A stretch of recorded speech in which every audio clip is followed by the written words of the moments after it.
दोस्तों आज की वीडियो खास होने वाली है उन लोगों के लिए जिन लोगों ने बैंक से लोन लेके रखा है और उनकी ईएमआई को टाइम के ऊपर अब वो पे नहीं कर पा रहे हैं और जिसके कारण उनको बहुत सारी परेशानियों का सामना करना पड़ रहा है और उसमें से जो खास है वो रिकवरी एजेंट। तो दोस्तों इस वीडियो को लास्ट तक जरूर देखें क्योंकि दोस्तों इस वीडियो में हम आपको कुछ ऐसी जानकारी देने वाले हैं जिससे आपको होने वाली परेशानियों का सामना नहीं करना पड़ेगा। तो दोस्तों आज की वीडियो है रिकवरी एजेंट के बारे में। दोस्तों होता क्या है कि आप अगर किसी भी बैंक से लोन लेते हैं और उस लोन की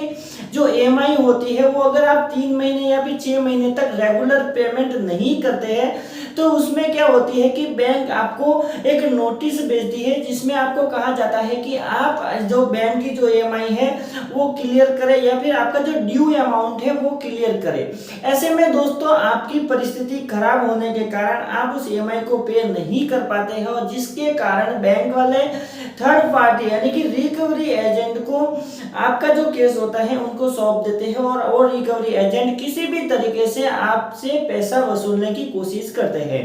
जिससे वो लोग कॉल करते हैं, कॉल के ऊपर गाली गलौज करते हैं, बहुत सारे आपको टॉर्चर करते हैं, आपके घर पे आते हैं, आपको परेशान करते हैं। तो दोस्तों आज की वीडियो में मैं आपको बताऊंगा कि इन लोगों से बचने के लिए आपको क्या क्या करना होगा। सबसे पहले मैं आपको बता दूं कि अगर आपने किसी भी बैंक से लोन लिया है और अगर आप उसकी ईएमआई नहीं भर पा रहे हैं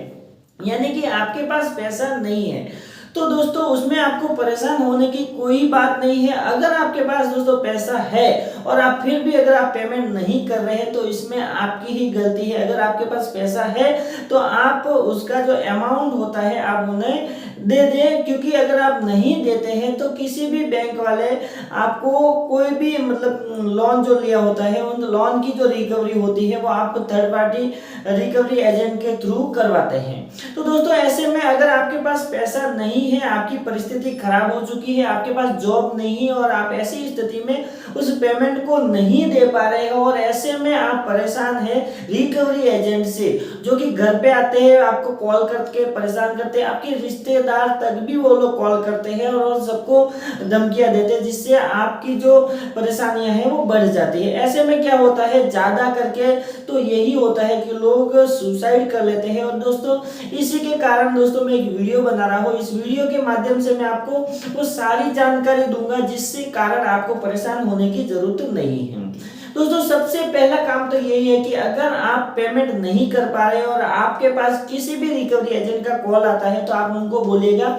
कि आपका जो पेमेंट है हम जल्द से जल्द करवाने की कोशिश करेंगे, मुझे थोड़ा समय चाहिए। तो आप उनसे समय ले सकते हैं, आप उनसे प्रेम से बात करते हैं। जब तक आप उनको बोलेंगे कि हम आपको पेमेंट देंगे यानी कि आप उनको एक विश्वास दिलाइए कि आप जो उनका पेमेंट है दे देंगे ताकि वो भी आपको ज्यादा टॉर्चर नहीं करेंगे। दूसरा दोस्तों कि अगर फिर भी आपके घर पे आते हैं, आपको परेशान करते हैं तो आप उनके खिलाफ एफआईआर दर्ज करवा सकते हैं जिसके कारण आरबीआई की नई गाइडलाइंस के जो रूल्स है, नए रूल्स है उसमें ये कहा गया है कि कोई भी थर्ड पार्टी रिकवरी एजेंट आपको कॉल करके कुछ भी परेशान नहीं कर सकता है, आपको गाली नहीं दे सकता है, ना ही आपके घर पे आके आपको परेशान कर सकता है या फिर गाली गलौज कर सकता है। तो दोस्तों आप सबसे पहले अगर आपको ज्यादा ही प्रॉब्लम हो रही है तो आप उन रिकवरी एजेंट के खिलाफ एफआईआर दर्ज करवा सकते हैं। एफआईआर दर्ज करवाने के बाद जितने भी रिकवरी एजेंट है आपके घर पे आने बंद हो जाएंगे। तो दोस्तों ऐसे में यही एक बात है कि अगर आप किसी भी बैंक से लोन लेते हैं तो उस लोन को आप टाइम टू टाइम क्लियर करते रहिए। अगर आप नहीं करते हैं तो आपको ये सारी परेशानियों का सामना करना पड़ सकता है। दूसरा दोस्तों कि अगर आपके पास पैसा ही नहीं और आप अगर पैसा नहीं कर पा रहे हैं तो ऐसे में न तो आपको बैंक वाले भी आपको कुछ नहीं कर पाएंगे, ना ही रिकवरी एजेंट आपका कुछ बिगाड़ पाएंगे। दोस्तों ऐसी स्थिति में मैं आपको बता दूं कि अगर आपके पास वास्तव में पैसा नहीं है तो आपको परेशान होने की कोई बात नहीं है क्योंकि अगर आपके पास पैसा ही नहीं है तो कोई भी बैंक वाले या कोई भी रिकवरी एजेंट आपका कुछ भी नहीं बिगाड़ सकते। अगर आपके पास पैसा है तो आप अपने बैंक के पास जाइए, उन मैनेजर से बातचीत कीजिए और आप अपना जो अमाउंट है उसे पे कर दीजिए।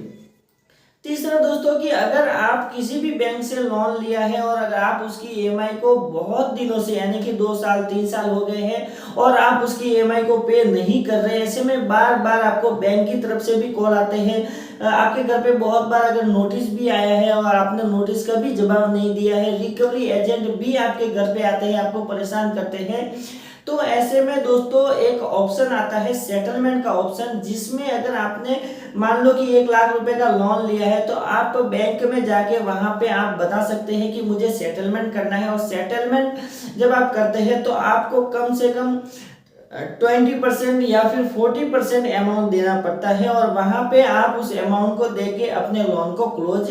करवा सकते हैं। दोस्तों सेटलमेंट कैसे होता है? सेटलमेंट जब आप बहुत समय ले लेते हैं, आप अपने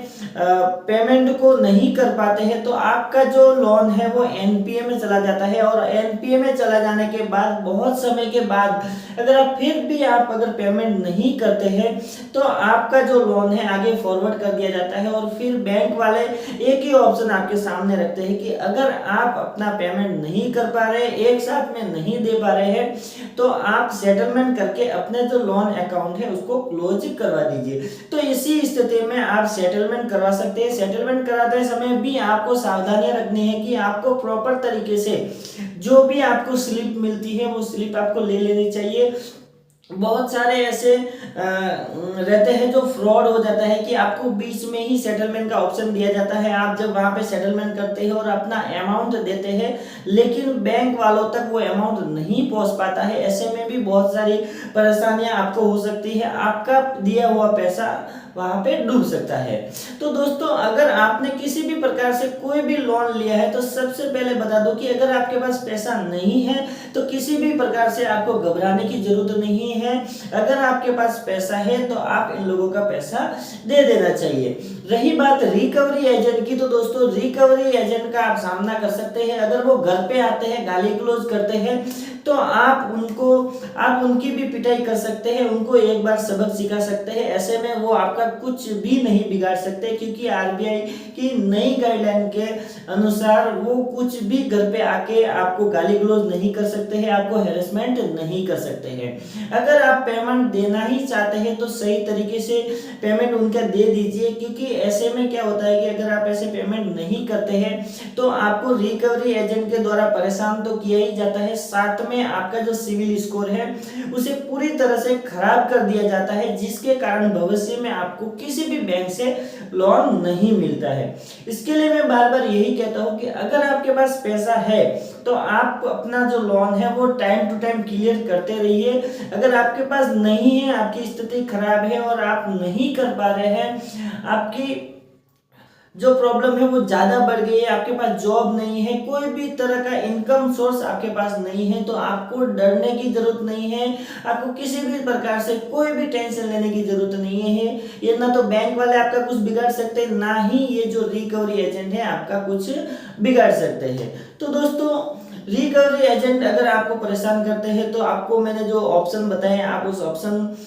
पर जा सकते हैं, आप आगे कार्रवाई कर सकते हैं, उनके खिलाफ एफआईआर करा सकते हैं, जिससे कि रिकवरी एजेंट जो है घर पे आने बंद हो जाएंगे। और या फिर उनके जो कॉल आते हैं उन कॉल के जवाब दीजिए, उनको बस बोलते रहिए कि हाँ आपका पेमेंट हम दे देंगे, ऐसे बस उनको हाँ हाँ ही बोलते रहना चाहिए। तो ऐसे में आपको बस इस वीडियो बनाने का मकसद यही है कि अगर आपको ऐसी परेशानी आती है तो किसी भी प्रकार से आपको डरने की कोई जरूरत नहीं है, क्योंकि अगर कहीं भी आपका जो भी केस भी अगर आगे चला जाएगा तो वहां पे भी अगर आपके पास पैसे नहीं है तो कहीं पे भी आपको कोई भी प्रॉब्लम्स नहीं आने वाली हैं। तो दोस्तों बस आज के लिए इतना ही। वीडियो अच्छी लगे तो लाइक करें, शेयर करें अपने दोस्तों के साथ, और आप नए हो तो चैनल को सब्सक्राइब जरूर करें।